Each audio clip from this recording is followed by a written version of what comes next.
I know one of the things I read was that you're currently raising a multiple number of crops. You're Yes. raising sunflowers? Yeah, we actually are growing 8 different crops now. And what are they? In 3 different rotations. The crops we're raising, that we're raising now is wheat, rye, sunflowers, buckwheat, millet, soybeans, oats, and flax.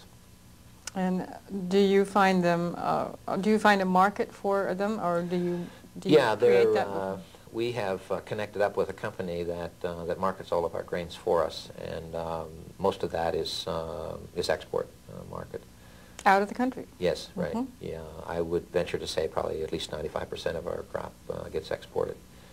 There's simply a stronger market for grains that qualify as organic in Europe and Scandinavian countries than there are in the United States, although the United States market is growing. And we, but the markets, of course, for some crops are much stronger than others, and they change from year to year.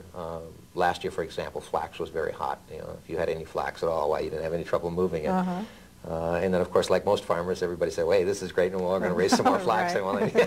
Too much flax. Yeah, and since it's a small market, you can very easily oversupply. You know, the best strategy, I think, is to try to maintain a good balance of crops and stay with that, so that as you know, as markets go up and down, and we often keep a crop in storage over a year if the market is bad, and wait for it to get good again, and that seems to work out for us. So.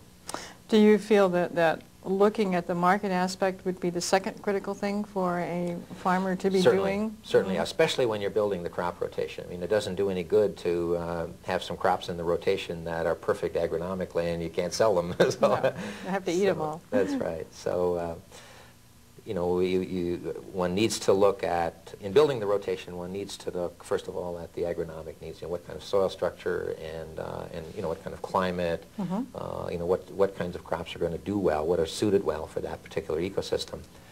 And then you need to look at equipment needs and facilities, storage facilities, and to see whether or not that's going to, you know, mean a major capital investment or a minor one.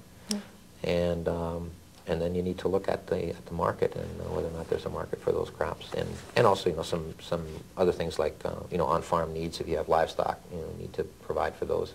And you do, don't you? Yes, yes, we do. You have both cattle and sheep? No, we had sheep for a time. It was a short-term investment, but basically we're in a cow-calf operation.